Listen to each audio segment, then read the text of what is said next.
तो हमें अगर दास्य भक्ति चाहिए तो हमें हनुमान जी का स्मरण करना पड़ेगा। और कहते हैं जो सेवक जो होता है वो स्वामी से भी बड़ा होता है। क्या होता है? स्वामी से भी बड़ा होता है। गीत कवितावली रामायण कहती है कि नहीं, दोहावली रामायण कहती है, साहब ते सेवक बड़ो, साहब ते सेवक बड़ो, जो निज धर्म सुजान, राम बांधे उतरे उदित, लांगी गए हनुमान। तो कहते हैं साहब से भी सेवक जो है वो बड़ा है। क्यों? क्योंकि सबसे सेवा धर्म कठोरा, अगर कुछ सबसे कठिन है तो वो क्या है? सेवा करना। और सेवा भी करो, सेवा करने के बाद अब हमारी कोई तारीफ कर दे, जैसे हम यहाँ पे रोज पोछा लगाएं, हम यहाँ पे रोज झाड़ू लगाएं, बाहर बहुत सारे पेड़ लगे हुए हैं, हम उनको पानी दें, कोई बैठा हुआ है उसको हम भोजन दें, हम किसी की सेवा करें, और सेवा करने के बाद हम यह वाली आशा रखें कि कोई आए और हमें पीछे से शाबाशी दे, हमारी सेवा को बहुत अच्छा बताए कि तुमने बहुत महीनों से यहाँ पे सेवा कर रहे हो।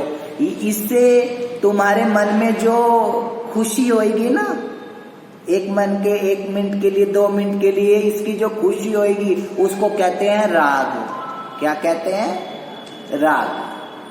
तो हनुमान जी जो है वो सेवा करने में इतने वो हैं, इतने महान हैं, इतने ज्यादा जागरूक हैं कि कोई उनको प्रशंसा करे तो उनको प्रशंसा से कोई वो नहीं है, और कोई उनकी निंदा करे तो उनको निंदा से कोई नहीं है। हमारी तो कोई प्रशंसा करे तो हम तो 7वें आसमान में पहुंच जाएं, और कोई हमें गाली दे तो फिर हम पे सहन ना हो, हम तो उसको तुरंत जवाब दें। लेकिन जो हनुमान जी जो हैं वो प्रशंसा से भी दूर है और वो निंदा से भी दूर है, वो आलोचनाओं से भी दूर है उनकी सेवा, और वो दोनों से क्या कहें, गुणातीत है, कालातीत है, रूपातीत है, वो इन दोनों से ऊपर है। तो जो सेवा धर्म है वो बहुत कठोर है। क्या है? बहुत कठोर। आगम निगम पुराण बखाना, सेवा धर्म कठिन जग जाना। जो सेवा का धर्म है वो बहुत कठिन है। उसमें क्या होता है सेवा धर्म में? सेवा धर्म में एक बात होती है, जेहि विधि प्रभु प्रसन्न मन होई, करुणा सागर कीजिए सोई। हमें क्या करना पड़ता है? जो सेवा कर रहा है उसकी कोई इच्छा नहीं होती, उसकी अपनी कोई इच्छा नहीं होती। जो गुरु की इच्छा है, जो स्वामी की इच्छा है, वही उस सेवक की इच्छा होती है, उसकी अपनी कोई इच्छा नहीं होती। क्या कहें?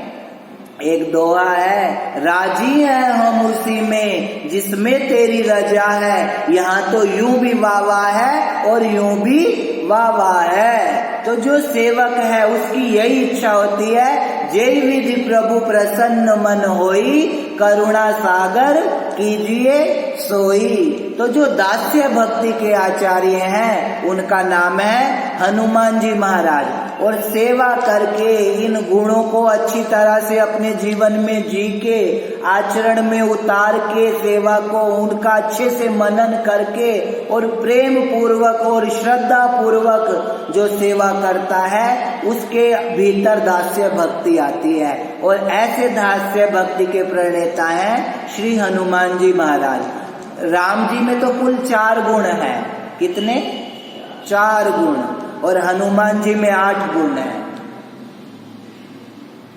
पीछे पीछे चौपाई गाएंगे, पहले राम जी के गुण देखेंगे कि कौन से हैं। गई बहोरी गरीब नवाजू, गई बहोरी गरीब नवाजू, सरल सबल साहिब रघुराजो, सरल सबल साहिब रघुराजो। श्री राम जय जय राम। श्री राम जय जय राम। श्री राम जय जय राम। गई बहोरी गरीब नवाजो। गई बहोरी गरीब नवाजो। सरल सबल साहिब रघुराजो। सरल सबल साहिब रघुराजो। तो राम जी में तो 4 गुण हैं। कितने? 4 गुण। कौन कौन से? पहला है गई बहोरी, जो हमारी वस्तु खो गई है, जो हमारी वस्तु को चोर चोरी करके ले गए हैं। हमारी बुद्धि जो है उसको हमें लगता है कि ये थोड़ी कम हो गई है, या फिर हमें ऐसा लगे कुछ हमें बहुत समय से हमारी अभिलाषाएं हैं जो अधूरी हैं, वो अगर कोई वापस लाके दे सकता है तो वो है भगवान श्री राम। तो कहते हैं गई बहोरी, जो गया हुआ है वो वापस मिल जाए, उसको लाने के लिए हमें क्या करना चाहिए? भगवान राम का स्मरण करना चाहिए, इस चौपाई का गायन करना चाहिए। गई बहोरी गरीब नवाजू, सरल सबल साहिब रघुराजू। तो पहली बात है गई बहोरी, जो चीज खोई हुई है वो चाहिए तो हमें इस चौपाई का स्मरण करना चाहिए। पहली है गई बहोरी और दूसरी है गरीब नवाजू। क्या है? गरीब नवाजू। एक भगवान का गुण है गई बहोरी, दूसरी का नाम है गरीब नवाजू। गरीब नवाजू का मतलब जो गरीबों के रक्षक हैं, जो दीनों के ऊपर दया करने वाले हैं, जो अपने भक्त को कभी रोता हुआ नहीं देख सकते, जो अपने भक्त को कोई पीड़ा दे तो उससे पहले क्या करते हैं? खुद कवच बन के खड़े हो जाते हैं। ऐसे जो गरीबों के रक्षक हैं, कहते हैं कृपा की ना होती जो आदत तुम्हारी, तो सुनी ही रहती अदालत तुम्हारी। गरीबों के दिल में जगह तुम न पाते, तो किस दिल में होती हिफाजत तुम्हारी। गरीबों की दुनिया है आबाद तुमसे, गरीबों से है बादशाहत तुम्हारी। तुम्हारी ही उल्फत के दृग बिंदु है ये, तुम्हें सौंपते हैं अमानत तुम्हारी। तो भगवान जो है वो गरीब नवाजू हैं, वो गरीबों के रक्षक हैं। हमें इसीलिए, और गरीब होना बहुत अच्छा है, गरीब होना बहुत अच्छा है। अब गरीबी बाहर वाली नहीं, एक गरीबी होती है बाहर वाली। मतलब अब्दुल कलाम जी से किसी ने पूछा भोपाल में कि इस दुनिया में सबसे बड़ा पाप क्या है, इस दुनिया में सबसे बड़ा पाप क्या है? तो उन्होंने एक वाक्य में जवाब दिया कि जो गरीबी है ना वो सबसे बड़ा पाप है। गरीबी के कारण आदमी क्या करता है? भीख मांगता है। गरीबी के कारण आदमी चोरी करता है। गरीबी के कारण आदमी तरह तरह के लोगों से नेटवर्क बना के आगे बढ़ने की कोशिश करता है। तो गरीबी जो है वो सबसे बड़ा पाप है। लेकिन यहाँ पे बाहरी गरीबी की बात नहीं है, यहाँ पे भीतर से गरीब होना है। गरीब मैंने दैन्य है, जो दीनता है, जो दास्य है, जो भीतर से गरीब है, वैसे वाला गरीब। अब भीतर से गरीब कैसे है होना चाहिए हमें?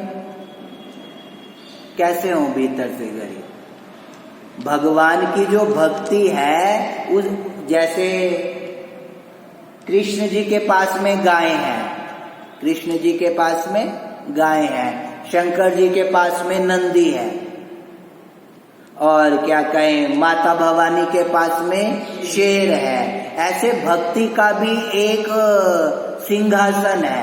भक्ति किस पे बैठ के आती है हमारे जीवन के अंदर? वो दीनता के घाट पे, दीनता जिसके अंदर दैन्य है, गरीबी है, उस गरीबी का सिंहासन जो है, मतलब भक्ति का जो सिंहासन है वो गरीबी है। मतलब बाहर से हम कैसे भी रहें, लेकिन भगवान के पास आए तो हमारा हृदय गरीबी से भरा हो, दैन्यता से भरा हुआ हो।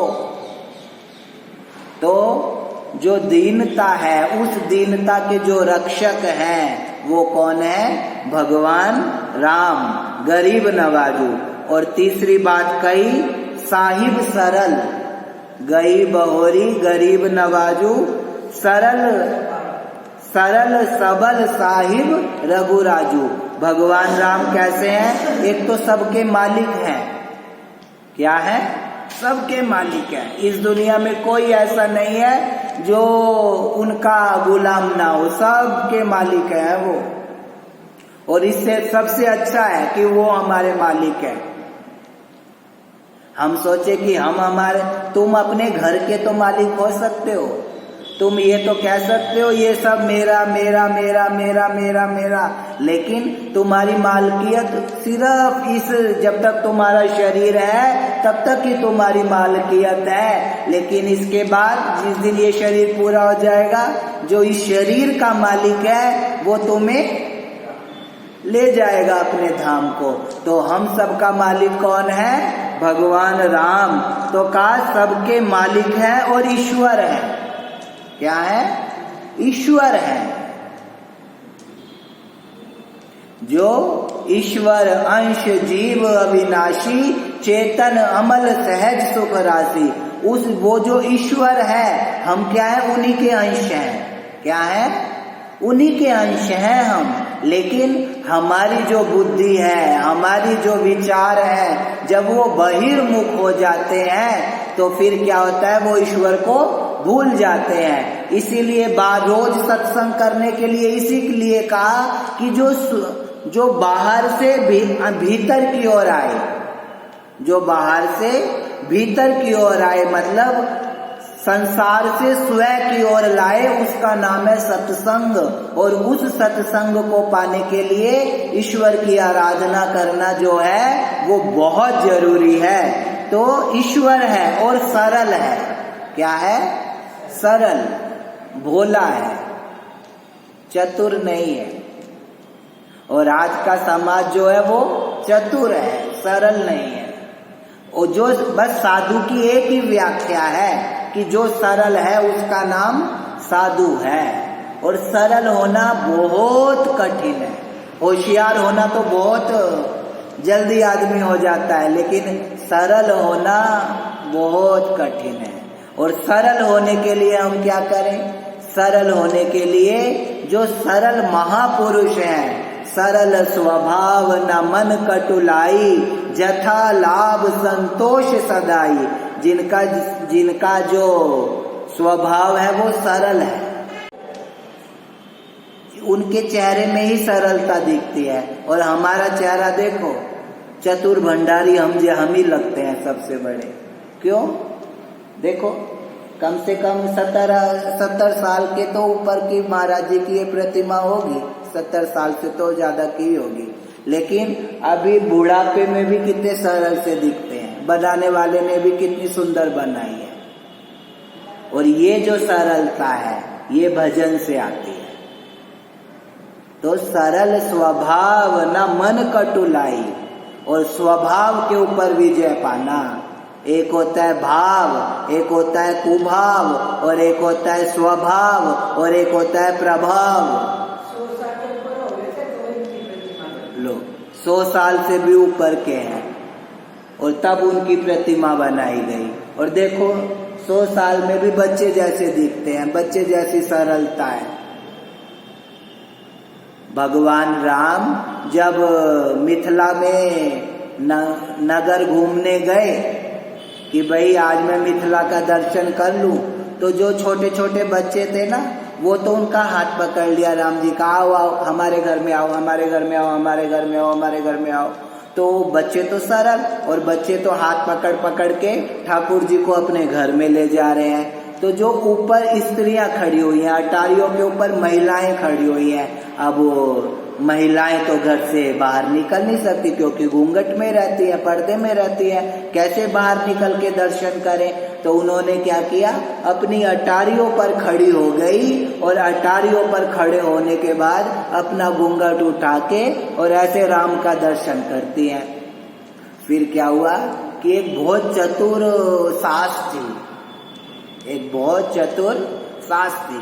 वो सब तो दर्शन कर रहे हैं, बच्चे भी कर रहे हैं, बड़े भी कर रहे हैं, घर वाले भी कर रहे हैं, सब बहुए लड़कियां सब राम दर्शन में डूबे हुए हैं। जो चतुर सास है उसकी अभी नई नई मतलब उसके घर में बहू आई है। वो बहू को कहती है, क्या कर रही है, मर्दों को देख रही है, शर्म नहीं आती, देख तेरा ससुर नीचे खड़ा हुआ है, उसको तो देख ले कम से कम, ऐसे मुंह खोल के दर्शन कर रही है। तो फिर वो कहती है बहू की भली मानुस मेरी सास, कम से कम दुनिया राम दर्शन में डूबी हुई है और तू अभी भी मुझे देख रही है, तो अब तू भी ऐसा कर कि तू भी राम का दर्शन कर ले, मेरे में मत डूब, अभी में डूबना है तो राम में डूब। तो कहते हैं जो सरल लोग हैं वो भगवान को बहुत प्रिय है, और भगवान राम जो है वो स्वयं भी सरल है। फिर है गई बहोरी गरीब नवाजू, सरल सबल साहिब रघुराजू। भगवान राम क्या है, सबल और रघुराजू है। वो बलों का जो विद्यमान एक क्या कहें बल एक रूप लेके आया है, उससे वो सबल है और रघुराजू हैं, और रघुकुल के राजा हैं, महाराज हैं। उनमें तो 4 बातें हैं और हनुमान जी के अंदर 8 बातें हैं। कितनी बातें हैं, 8 बातें हैं। पीछे पीछे सब ये श्लोक बोलेंगे। अतुलित बल धामम, अतुलित हेम शैलावदेहम, धनुजवन किशानो, ज्ञानी नाम अग्रगण्यम, सकल गुण निधानम, वानराणाम धीशम, रघुपति प्रिय भक्तम, वात जातम नमामि। तो इसमें कहा गया जो अतुलित बलधाम है, क्या है, अतुलित बलधाम, पवन तनय बल पवन समाना, बुद्धि विवेक विज्ञान निधाना। जो जिनके पास सभी तरह के बल हैं, ऐसा कोई बल ऐसा नहीं है जो श्री हनुमान जी के पास नहीं है। तो वो अतुलित बल धामम। और दूसरी बात हेमशेला बदेहम, कैसे हैं, पर्वताकार शरीर वाले हैं। हेमशेला बदेहम, धनुजवन किशानु। तीसरी बात राक्षस रूपी वन में अग्नि के समान है। जब उन्होंने देखा कि राक्षस जो है मतलब सब सामान लेके आने लगे, उनकी पूंछ में बांधने के लिए आग लगाने लगे, तो उन्होंने पूरी लंका को जला दिया। तो जो धनुजवन किशानु है और ज्ञानी नाम अग्रगण्यम, चौथी बात, वो सभी प्रकार का ज्ञान उनमें विद्यमान है, और ज्ञानियों में जो है वो सबसे पहले नंबर पे है, उनसे ज्यादा ज्ञान किसी के पास नहीं है। तो ज्ञानी नाम अग्रगण्यम। और फिर सकल गुण निधानम, ऐसा कोई गुण नहीं है जो उनके पास नहीं है। जितने भी गुणों की शुरुआत है और जहाँ गुण खत्म हो जाते हैं वो सब किसके अंदर है, श्री हनुमान जी के अंदर है। फिर का वानराणामधीशम, और जो वानरों के अधिपति हैं, जो वानरों के अधिपति हैं। अब जैसे हमारा मन चंचल होता है ना, ऐसे ही बंदर भी चंचल होता है। जो हमारा मन है वो भी चंचल है, कभी इधर कभी इधर कभी इधर कभी इधर। तो जैसे हमारा मन चंचल है वैसे बंदर भी चंचल होता है, कभी इस डाली पे कूदता है, कभी उस डाली पे कूदता है, कभी उस डाली पे कूदता है। तो वो भी कूदता रहता है और मन भी हमारा कभी इधर कभी उधर कूदता रहता है। इसलिए मन को अगर काबू में करना है तो हम किसकी शरण में जाएं? श्री हनुमान जी की शरण में जाएं। और मन जो है वो भगवान की विभूति है। अब कुछ लोग कहते हैं कि माला तो लेके बैठते हैं, भजन तो करते हैं, लेकिन क्या करें, मन नहीं लगता भजन करने में। मन करता है छोड़ देना, थोड़ी देर बाद करेंगे। मन करता है अभी चाय पी लेना, थोड़ी देर बाद भजन कर लेंगे। जो मन इधर उधर भागता है उसके लिए क्या करें? जो मन है ना, मन, उसके पीछे एक न लगा दो। क्या लगा दो? न। मन के पीछे एक न लगा दो तो बन जाएगा नमन। मन के पीछे न लगा दो तो बनेगा मनन। कथा को श्रवण करो, श्रवण करने के बाद इसका मनन करो। और अगर मनन नहीं कर सकते तो क्या करें? मन के एक आगे न लगा दो।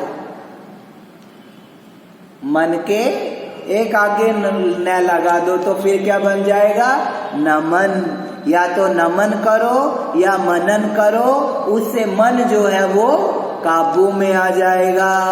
तो वानराणाम दिशम, जो वानरों के अधिपति हैं, और रघुपति प्रिय भक्तम, कैसे हैं? जो भगवान राम के प्रिय भक्त हैं। इतने प्रिय कि पूछो ना। जब राम को राज्य मिल गया, राम को राज्य मिलने के बाद सबको कुछ ना कुछ उपहार दिया गया। इसको कुछ, उसको कुछ, उसको कुछ, भरत को, लक्ष्मण को, सुग्रीव को, सबको जितने जो जो आया हुआ है सबको उपहार दिए गए। फिर क्या हुआ? सीता जी ने क्या किया? उनके पास एक मणियों की माला थी। मणियों की माला जो थी वो सीता जी ने हनुमान जी को पहना दी। अब जब हनुमान जी को मणियों की माला पहना दी तो हनुमान जी देखने लगे पहले तो कि भाई कैसी है कैसी है कैसी है। तो हनुमान जी ने क्या किया? दांत से तोड़नी शुरू कर दी। हनुमान जी ने दांत से तोड़नी शुरू कर दी। और जैसे ही शुरू करी तो सीता जी कहती है ये क्या कर रहा है? ये क्या कर रहा है? ये मैंने तुझे पहनने के लिए दिया, तोड़ने के लिए नहीं दिया है। तो हनुमान जी कहते हैं इस माला में राम नहीं है। मुझे तो ऐसी माला चाहिए जो राम नाम से सुसज्जित हो। ऐसी माला का क्या करूं जिस माला में राम नहीं, वो उसको लेके क्या फायदा। तो मुझे तो वो वाली माला चाहिए जो राम नाम से सुसज्जित हो। तो रघुपति प्रिय भक्तम और वात जातम नमामि। तो राम जी में तो 4 हैं गुण और हनुमान जी में 8 गुण है। तो है तो स्वामी, राम जी स्वामी है और हनुमान जी जो है वो दास है। रघुपति प्रिय भक्तम वात जातम नमामि, वो तो दास हैं और राम जी स्वामी हैं। लेकिन कहें एक बार को राम पीछे रह जाते हैं और हनुमान जी जो है वो आगे निकल जाते हैं। इसलिए दास्य भक्ति के जो आचार्य हैं उनका नाम है श्री हनुमान जी महाराज।